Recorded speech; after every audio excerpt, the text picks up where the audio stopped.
You know that saying, if you believe that, I have a bridge to sell you. It comes from somewhere real. It's not just a funny phrase, it's tied to a man named George C. Parker. He was a master con artist. And, yes, the Brooklyn Bridge was his most famous item for sale. People often wonder if he really did it. Did he sell that huge bridge to tourists, and did he do it many times? The answer is a bit of a mix of truth and legend. But the core story is very real. Parker didn't just sell the bridge once. The stories say he sold it over and over. He also sold other famous places, like the Statue of Liberty or Madison Square Garden. But the Brooklyn Bridge, that was his masterpiece. It was a symbol of New York, a marvel of engineering. And Parker saw it as pure gold, not for its steel or its cables, but for the human desire it could tap into.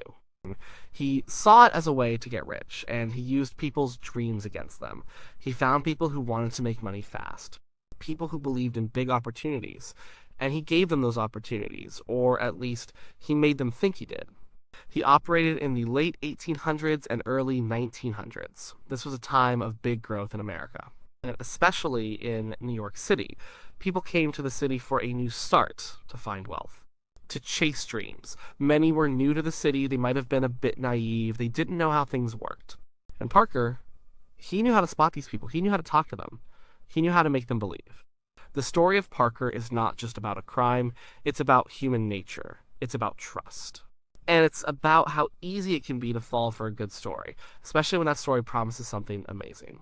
And Parker was very good at telling amazing stories. He made them sound real. He made them sound like a chance you couldn't miss. The Brooklyn Bridge itself was a huge deal. When it was built, it was the longest suspension bridge in the world. It was a wonder. It connected Brooklyn to Manhattan. It was a symbol of progress.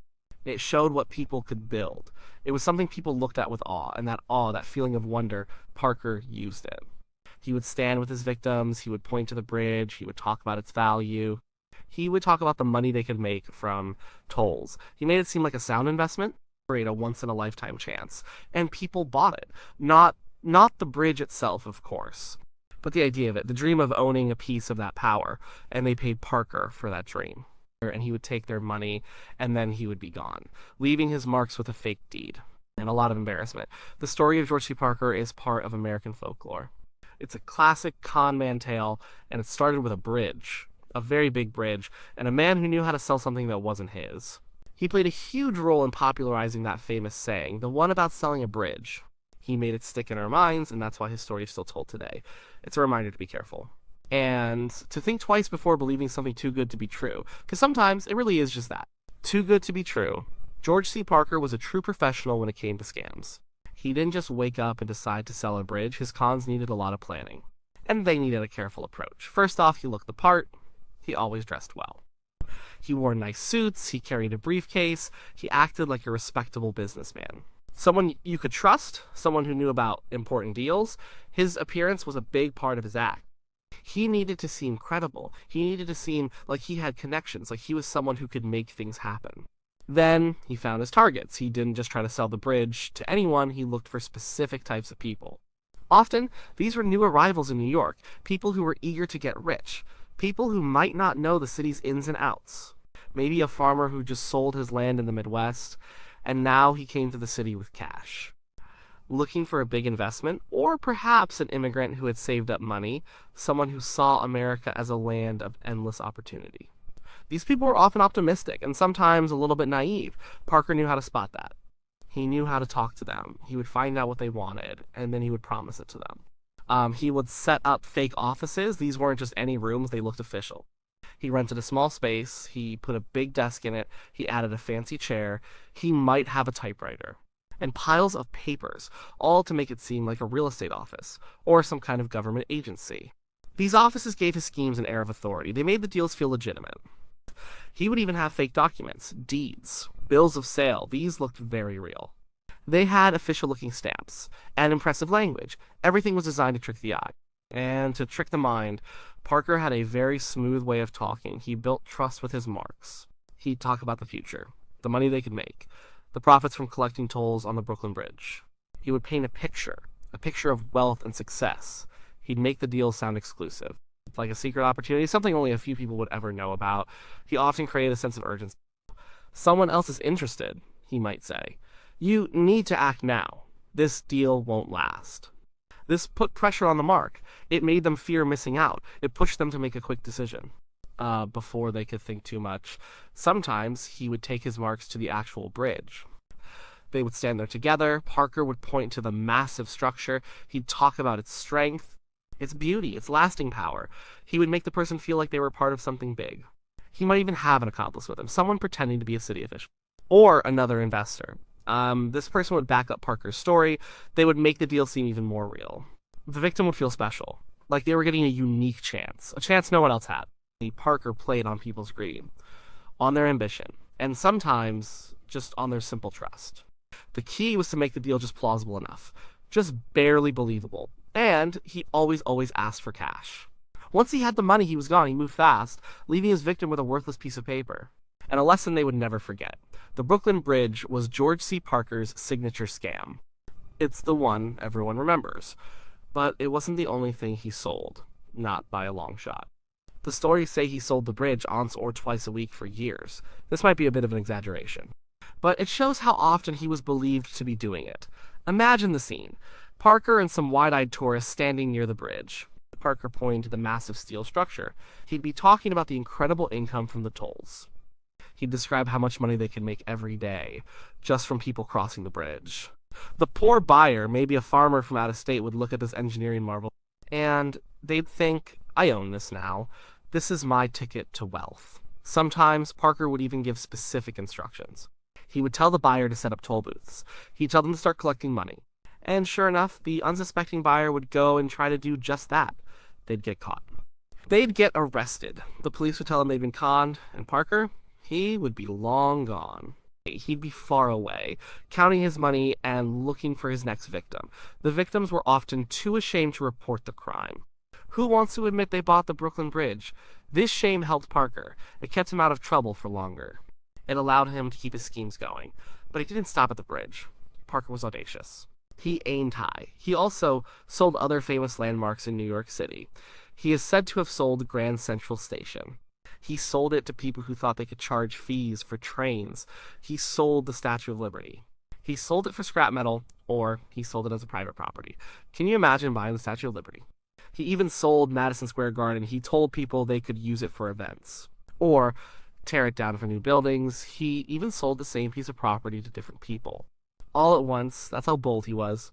One time he sold Grant's tomb. He convinced a man that he could move the tomb.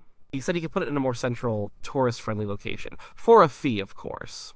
Another notable scam involved the Metropolitan Museum of Art. He claimed it was for private sale. He said he had connections to the city, and that this huge museum could be yours. He also sold famous theaters. He'd tell people they could turn them into concert halls, or tear them down for apartments. His cons were not about small change. They were about huge properties. And they required immense confidence and a deep understanding of human nature. Parker understood the desire for a shortcut to wealth. He knew how people wanted to believe in a secret deal, a hidden opportunity, a chance that only they would get. He never used violence. He used words and fake papers. That was his weaponry. His victims were never physically hurt, but their wallets were. And their pride was. The sheer scale of his alleged operations is what makes him so famous today. He wasn't some small-time pickpocket. He was a master illusionist. He sold dreams. And he made them seem very, very real. He knew how to exploit the hopes and the gullibility of others. And that made him one of the most legendary con men of all time. George C. Parker couldn't keep his scams going forever. The law eventually caught up with him. He was arrested many times throughout his career. But he was a slippery character. He was good at getting out of trouble, or at least at escaping for a while. He used different names. He moved around from place to place. He tried to stay one step ahead of the police. But the net started to get tighter and tighter. The authorities knew about him. They knew his tricks. And they were determined to stop him. His luck ran out. He was finally sent to Sing Sing prison. This was a famous, tough prison in New York. He spent a long time there. This effectively ended his career of selling landmarks. George C. Parker died in Sing Sing in 1936. His death closed the book on a remarkable life of crime. Even in prison, people knew him. He was famous for what he did. His legend lived on. and his story spread far and wide. It became a kind of folklore. His name, George C. Parker, isn't as famous as the saying he inspired. Most people know the phrase selling the Brooklyn Bridge more than they know the man behind it, but he is the source. He is the original bridge seller. His story serves as a kind of warning. It tells us to be careful who we trust. It tells us to be wary of deals that sound too good to be true, because they usually are. It also shows how powerful a good story can be and how easy it is to believe what you want to believe, especially when that belief promises you a lot of money or success. Parker's scams didn't physically hurt anyone. He wasn't a violent criminal, but he definitely hurt wallets, and he hurt people's pride. He took advantage of a certain time and place, a time when people were perhaps a bit less suspicious of grand schemes, and a place in New York City where anything seemed possible, where big fortunes were made every day. It was fertile ground for a con artist like Parker. The legacy of Parker is not just about a criminal. It's about a cultural idea. It's a warning embedded in our language. It's a cautionary tale that also makes us laugh a little. It reminds us of human gullibility, and it reminds us that some people are always looking for an easy mark. His story has become a part of the American consciousness. It's a reminder to question things, to not be too trusting, and to remember that if someone is trying to sell you a famous landmark, you should probably walk away. Very quickly, the tale of George C. Parker lives on. It echoes through time, and it keeps the saying alive. So did George C. Parker truly sell the Brooklyn Bridge dozens of times, or even hundreds of times, as some stories suggest? The exact number is hard to prove. It's tough to nail down the specifics of events that happened so long ago. Records from that era were not always perfect, and, as we know, many of his victims were too ashamed to come forward. They didn't want to admit they fell for such an outrageous scam. So, the full truth of how many times he pulled off this particular con might never be known for certain. Most historians and writers who have looked into Parker's life think the idea of him selling it twice a week for years is probably an exaggeration. It makes for a much better story, of course, a more dramatic one, but it's more likely he sold the bridge a few times, maybe a handful of times, enough for the story to stick, enough for it to become legendary. And it is very clear that he did attempt to sell it. That much is part of his documented criminal record. And he definitely sold other landmarks. That part of his story is well established through arrests and testimony. The main appeal of this story, the reason it has lasted so long, is the sheer audacity of it. The nerve it took to try to sell something so obviously not for sale. It taps into something deep within us. That part that hopes for a miracle, the part that wants to believe a big secret deal is out there. A shortcut to wealth. And it also plays on our fear of being foolish, the fear of being the one who falls for such an obvious trick. The Brooklyn Bridge is so grand, so clearly a public landmark, so obviously not for sale to an individual. That's what makes the scam so absurd, and that absurdity is what makes it so memorable. The story of George C. Parker is about more than just one con man. It's about human psychology. Why do people fall for cons? It can be greed, yes, but it can also be naivety, a lack of information, or simply too much trust. People want to believe in honesty, they want to believe in opportunity. And con artists like Parker exploit that basic human desire. They twist trust into a weapon. The story of Parker shows us how fragile trust can be, and how easily it can be exploited by someone clever and determined.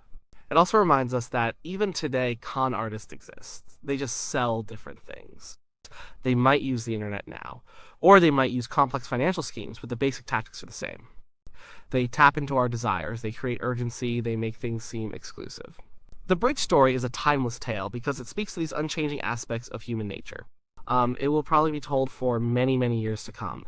It teaches us to question things, to be careful, and maybe to have a little laugh at human gullibility. It's a reminder that if a deal sounds too good to be true, it probably is. And it proves that some stories, even if they grow a bit in the telling, are just too good to let go of. George C. Parker, the man who sold the Brooklyn Bridge, left us with more than just a funny saying. He left us with a powerful lesson about belief and about the fine line between dreams and deception.